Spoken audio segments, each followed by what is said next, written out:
Today on the official Marvel podcast, it's finally here. Marvel Studios Deadpool and Wolverine is in theaters this week. And to celebrate, today's episode is all Deadpool, all the time. And it's about time. We'll hear from executive producer Wendy Jacobson about her experience bringing Marvel Studios Deadpool and Wolverine to the big screen.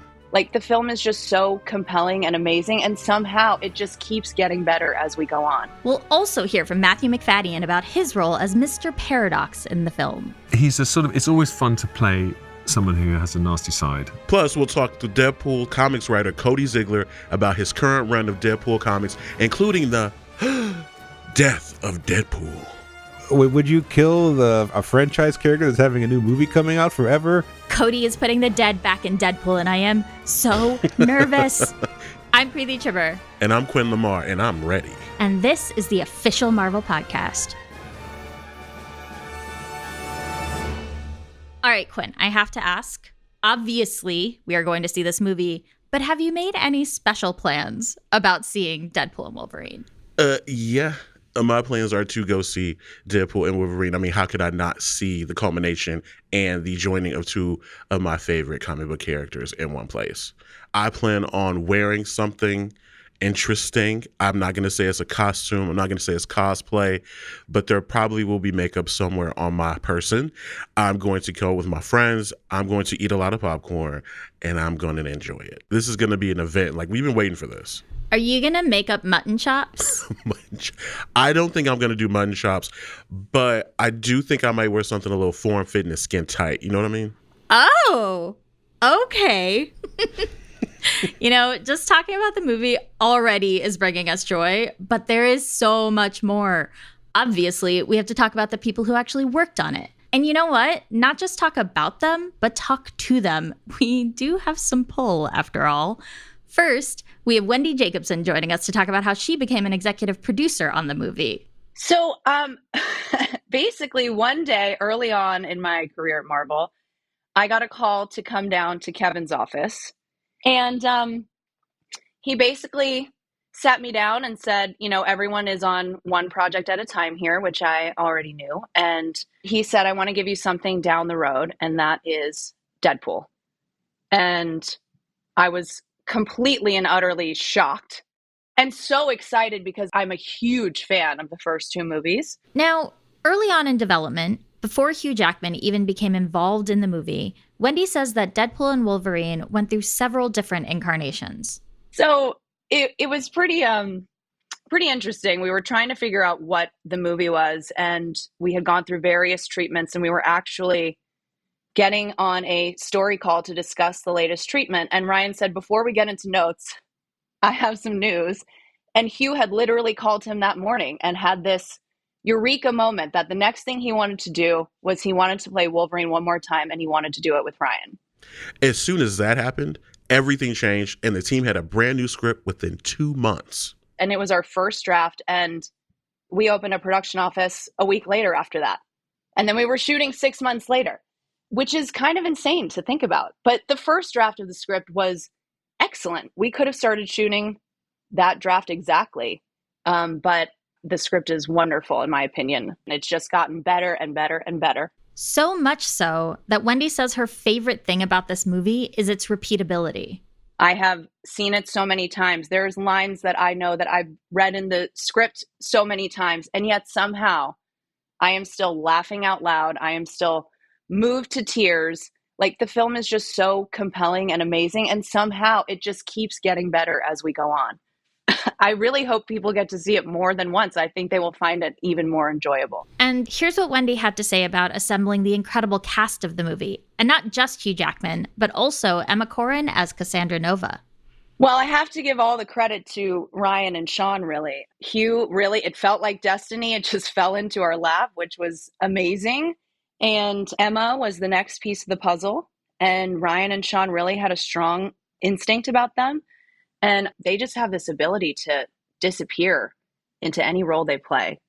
And this character is so tricky from the comics. You know, Cassandra Nova is totally powerful. Her powers run the gamut. You know, trying to figure out who this character was also a challenge. But Cassandra shares the screen with two of the biggest movie stars of all time, basically every frame, and playing these iconic roles. So finding that person was really difficult. And when it came to casting Matthew Macfadyen as Mr. Paradox, Wendy says that the challenge of that role was that the character had to comedically go toe-to-toe with Ryan Reynolds as Deadpool. But we also really needed someone who could bring a depth and gravitas to the role. And Sean gets all the credit for that one. We had been reading a lot of people. We were talking about maybe setting up chemistry reads, and we were kind of on a phone call with Sarah Finn, our casting director, and Ryan and Sean, and going through our list. And then it was just a lightning bolt for Sean. He just said, "What about Matthew Macfadyen?" And then we offered it to him, and we got it. And he is perfect, and he is brilliant. He is an exceptional actor. We'll hear from Matthew Macfadyen in just a few minutes, but Wendy did leave us with one last tidbit on what she hopes audiences will take away from Deadpool and Wolverine. This is not just a great superhero movie or a great comic book movie. This is just a great movie, period. And I think it's an all-timer, truly. It feels like something bigger. Ryan Reynolds was destined to play this role. I think Ryan as Deadpool, as a comedic actor and as a dramatic actor. I mean, it's amazing to watch him because his face is totally covered in a mask every day on set. And yet somehow he is so compelling and his performance just ropes you in and it can break your heart and he can make you laugh. He's the GOAT, in my opinion. And then we have Academy Award nominated Hugh Jackman playing Wolverine, one win away from an EGOT. Hugh Jackman. This is his 10th time playing Wolverine. He is an icon, and it's like he's the X-Man of a generation. First time he did this was 24 years ago. And we have these two guys playing these roles. You know, it's unbelievable. And I hope that people agree with me that it's just an awesome movie, period. Full stop. It's your chance to be a part of something that feels bigger than just a movie to me. And I will say this. There is no barrier to entry for this movie. You don't have to have seen any of the MCU films. You don't have to see any X-Men films. I think my father, who's never seen any of those films, is going to love this movie. One of my best friends who I grew up with, who exclusively watches rom-coms and will tell you that her favorite movie of all time is Beaches, she is going to love this movie. There is something for everyone here, and it is just pure delight. And I hope that people get to experience that joy and they get to do it together. Man, hearing that this is it, like I know 24 years. I know, this has been, however many years in the making. But hearing that this is Hugh Jackman's 10th time playing Wolverine is, I don't know why, that like really hit me and made me feel a lot of things. Absolutely. Like, Hugh's been playing this role for so long. He's embodied it for all of these years. He's so closely tied to the way he portrayed and the way he's made this role seen. I think it's amazing to see him come out and do it again, especially in something like this. We also got an opportunity to hear from Matthew Macfadyen, who plays a new character in the film named Mr. Paradox. So Mr. Paradox works for the TVA, the Time Variance Authority, and he's a sort of disgruntled suit employee. It's always fun to play someone who has a nasty side. And on the surface, he's quite reasonable and quite charming. And then you realize he's really just in it for himself. He doesn't want to be stuck in a TVA outpost for eternity watching universes sort of decay. Yeah, so that was good fun. I think he's sort of got grand designs. What those designs are, only he knows. Matthew wasn't that familiar with Deadpool before joining the MCU, but he is definitely a fan now. When Sean and Ryan wanted me to come on board, I had not seen either of the first two installments. So then I did sit down and watch them, and I was thrilled to bits to have been asked because they're brilliant. So now I am a fan. My favourite thing about the character of Deadpool is I think it's probably his sort of mindless enthusiasm and optimism. I guess that's partly due to his magical healing, but there's a sort of relentless hope in the spite of all odds, which is quite funny and quite charming. And according to Matthew, the only person more charming than the character himself might be Deadpool star Ryan Reynolds. Ryan might be the nicest man in the world, which is sort of sickening because he looks great. He looks like a superhero, and he's really, really, really lovely and really funny. It's been really wonderful watching him be so sort of brilliant on set. It's sort of lovely to watch, people you've sort of admired from afar, and then you see them at work, and it's great to see him being so nimble and sort of effortlessly funny and quick and adaptable, and so that's been a real treat. And indeed Hugh as well, and watching them together because they're all friends, and Sean Levy, the director, they've all worked together. He's just able to give everybody confidence on set and to galvanize a set, and it allows everyone to do their jobs in a sort of happy and relaxed way. And that's the real job of a director, apart from everything else, is to sort of give people confidence, and he makes it fun and lovely and safe and happy. To see how that lovely set experience resulted in a movie you won't want to miss, make sure to get your tickets now for Marvel Studios' Deadpool and Wolverine in theaters July 26th. With a new film to look forward to, you might be tempted to crack open some Deadpool comics to see what the merc with the mouth has been up to lately. And even if you've never picked up a Deadpool comic, the current run is actually a great place to start. Absolutely. I actually got to sit down with writer Cody Ziglar to discuss how he's already started planting seeds from the first issue, along with what makes a Deadpool comic so special.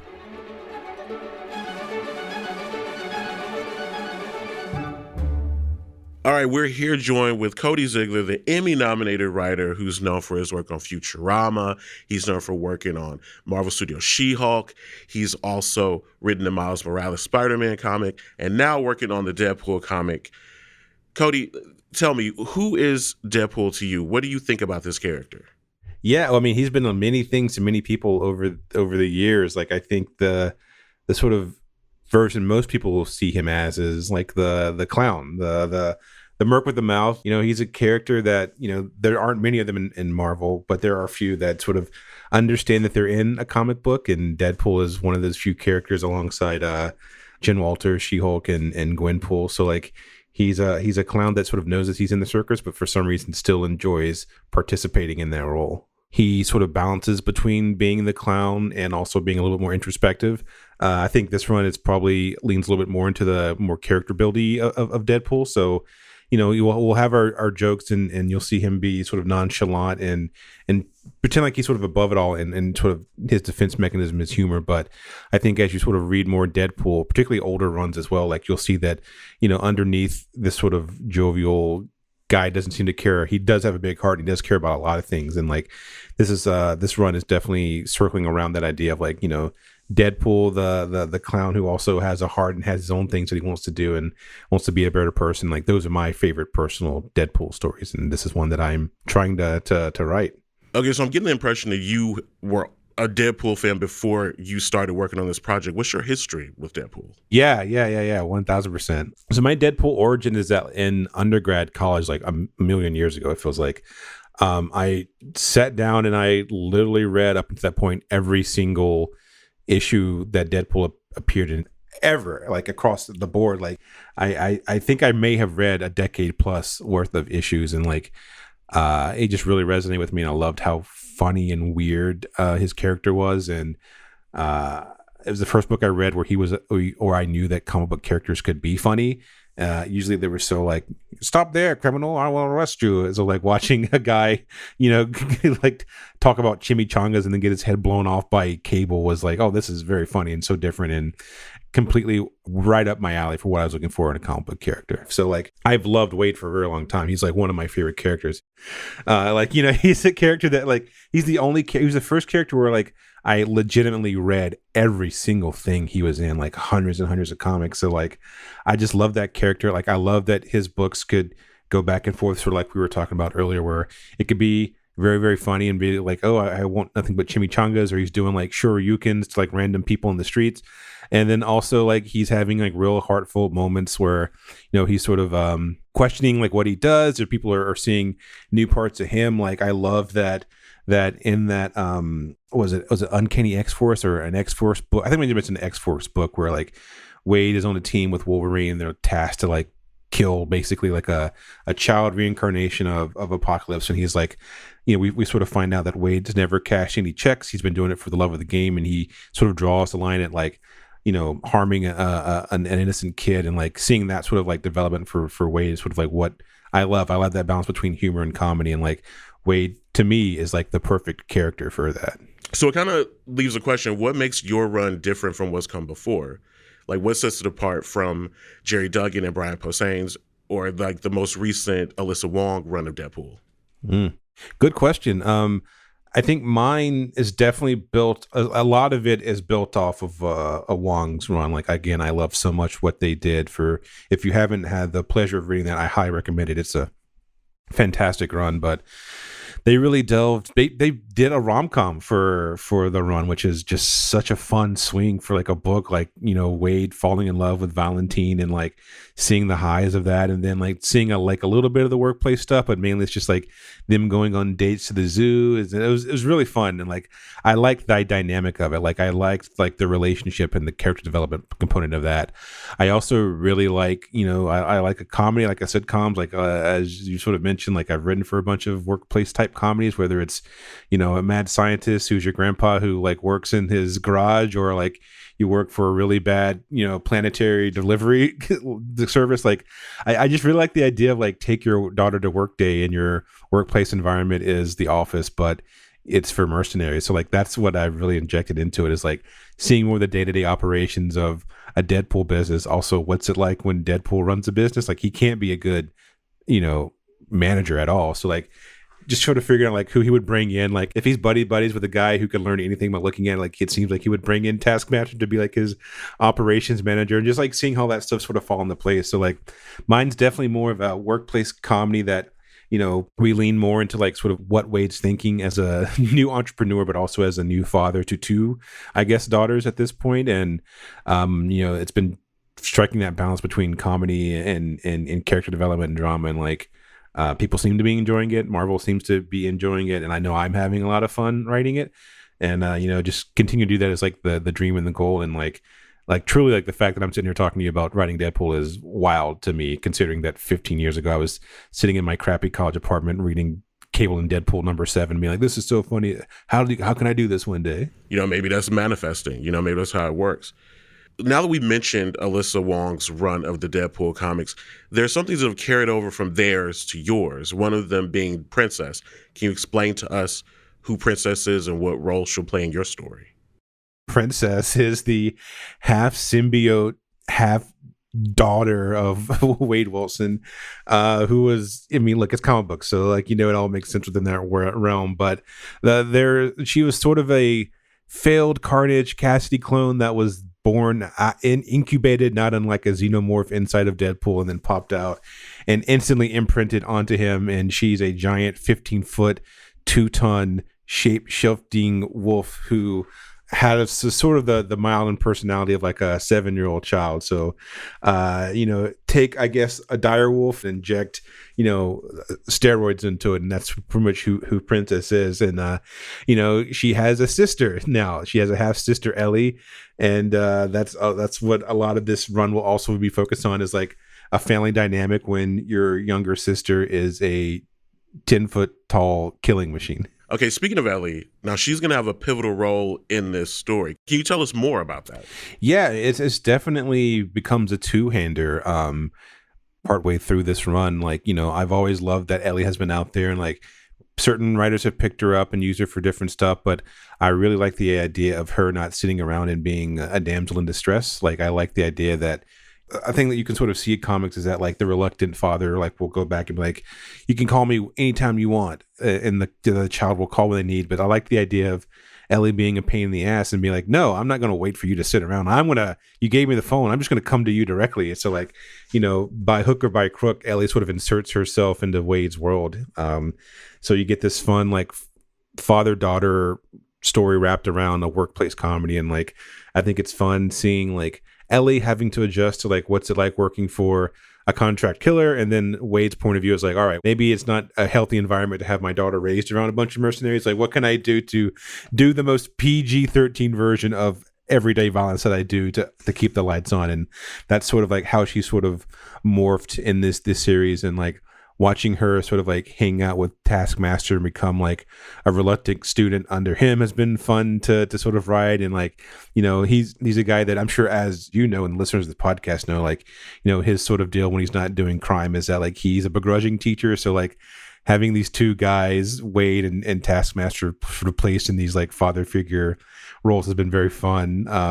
I like to say that, you know, Wade is the dad and Taskmaster is not the stepfather, but he's the father that stepped up. So like that's been the fun dynamic between all three of them for this run that we're looking to explore a little bit more. Her mother, you know, died and she was adopted by the Prestons, and like I think she was like she was very welcomed in that family, and she views him as a family too. But like, you know, watching her connect with Wade is definitely something I was really excited about, and also watching her connect with like Princess is fun. Like she has a sister, like, you know, she has a half biologically, you know, half sister. So like I was really excited about like having Ellie explore like what a family is to her. Also like, you know, a nice, I think a good take for any young superheroes, like coming of age, so like getting powers when you're like turning 14, and like now you're like, not only do you have powers, but like you have a new family, you have a new sister that's also a half alien wolf goo dog, and like your biological dad's a world-renowned assassin. So like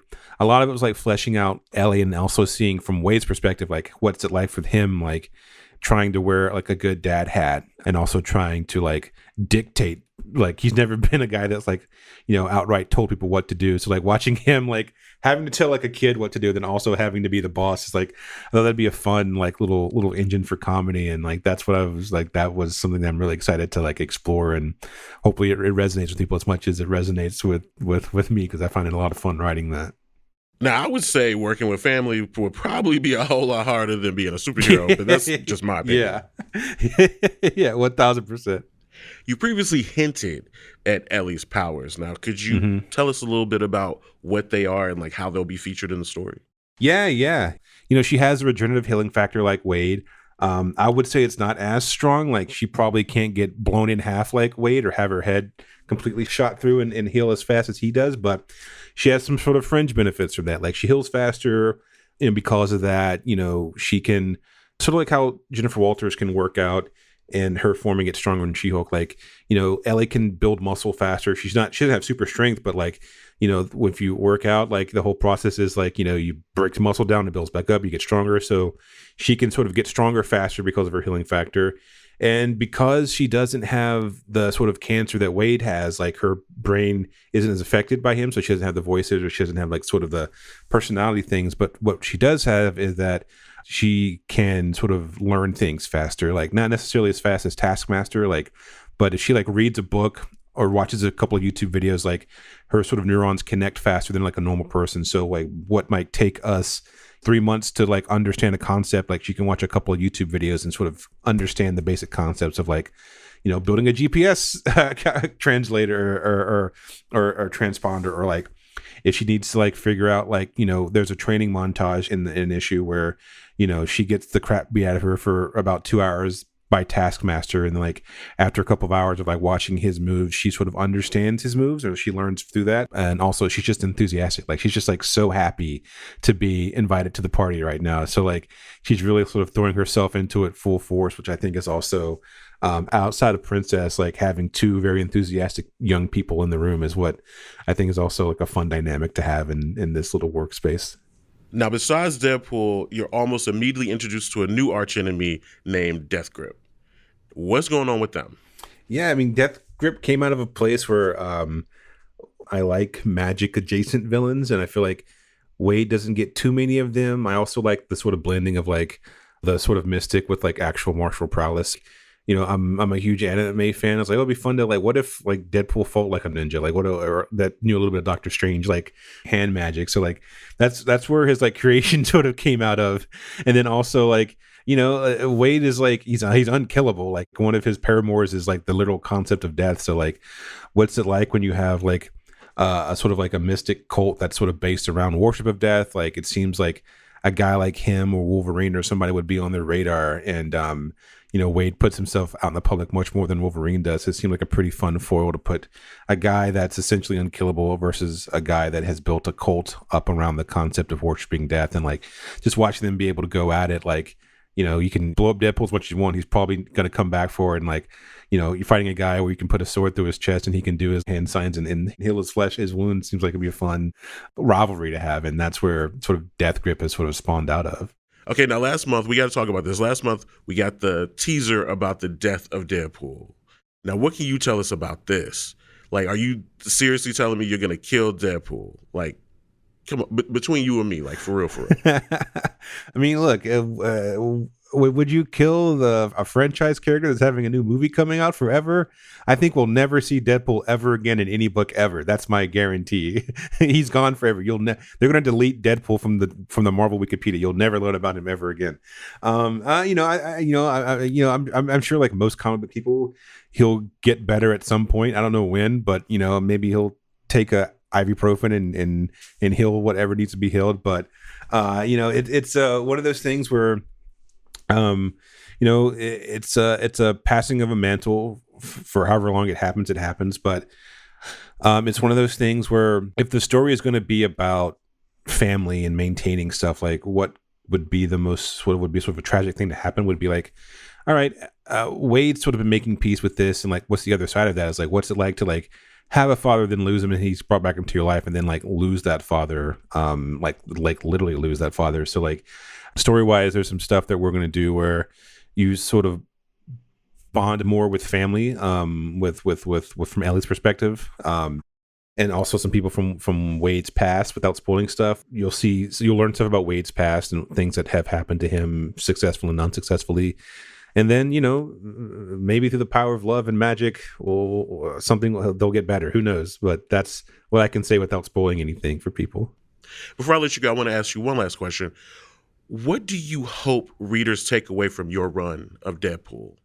Oh, wow. That's a good question and a hard question. One, I hope they just have fun reading it. That's like the big goal always. But I hope that they come out of it like enjoying like this slice of Deadpool, which we haven't seen that often, which is like family work Deadpool, like the work-life balance Deadpool, like seeing him do stuff outside of like missions, and like when like maybe the threat isn't necessarily always life ending. It could be like, yeah, you let your kids down, or you let your partner down, or you let your colleagues down. Like that's been something that I have been interested in telling. And I hope when people read this run, they're like, oh, this run was really, really good, developing Wade's character and fleshing out his supporting cast. Like that's the big like goal that I want to do, is to, like, we learn a little bit more about Wade Wilson as a character, and we also learn more about his support system, and hopefully people like really resonate with even more with the princess, and hopefully resonate even more with Ellie. Like I really would like Ellie to be brought on the stage, the larger Marvel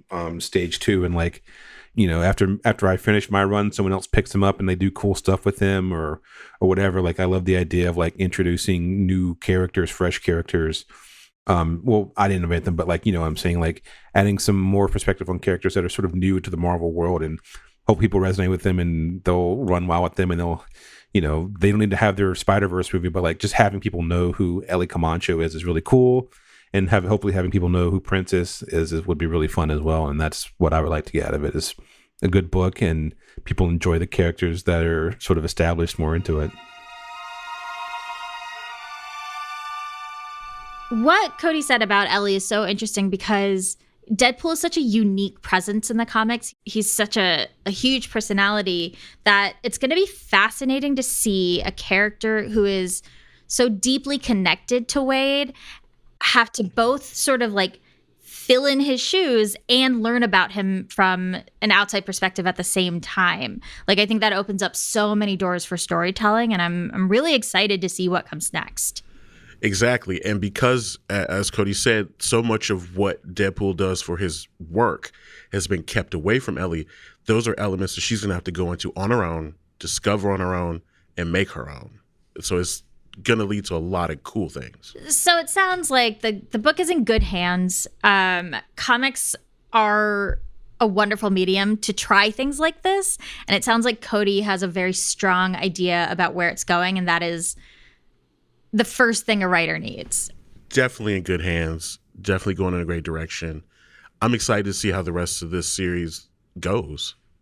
So I think it's fair to say that Deadpool was the center of attention for us today, but the movie is called Deadpool and Wolverine. Everyone is so excited to watch these two team up, and as Wolverine superfans, we can't wait to see how this friendship, or feud, plays out on screen. Wolverine is so iconic for so many reasons. But one thing we can identify with him on as readers is, beyond the adventure and the bombastic stories, is that he has had to deal with some very real pain. Like, yeah, he's pretty much immortal, but that's led him to live many different lives. He's fought in wars, he's saved worlds, and he's seen loved ones come and go. That loss and pain have taught Logan that when it's time to pack up and find a new purpose, you do it.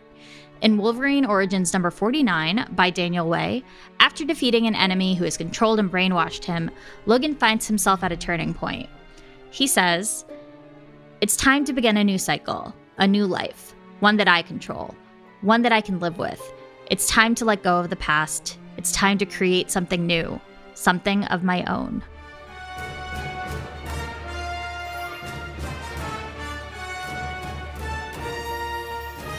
Next week on the official Marvel podcast, we'll hear from writers Jed MacKay and Gail Simone about their current runs of X-Men comics. You can have been or be a long-term X-Men reader. You can be brand new. You can be anywhere in between, and you can pick up any of these books and jump right in. The welcome mat has been put out. Plus, we'll bring you updates from the Deadpool and Wolverine red carpet premiere and San Diego Comic-Con. Can you believe it's time for Comic-Con already?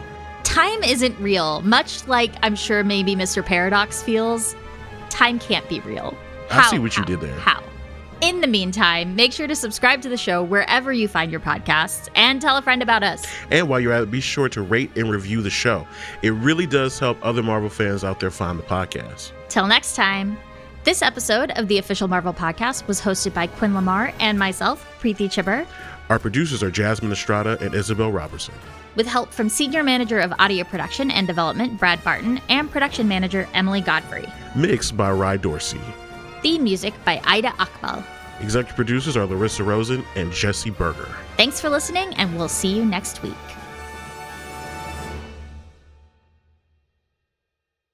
We were doing these massive sequences, and there's like an army of costumers standing by with massive parkas, and after every take, they would run in and cover up our actors. But it makes me think of one of my favorite Sean Levy stories, which is we were shooting this massive sequence on our back lot, and it was so cold.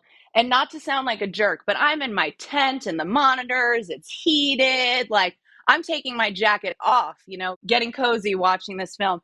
And Sean also has a tent much closer to the actors where he can watch and direct from. And he didn't sit in it for 1 second. And he was really out there in the mix with them, giving it his all, playing music for everyone, pumping them up.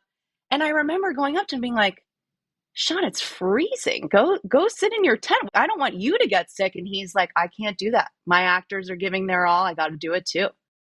It's so emblematic of who he is. It's just one of the many examples, He just inspires everyone to do their best every day, because he leaves it all on the floor.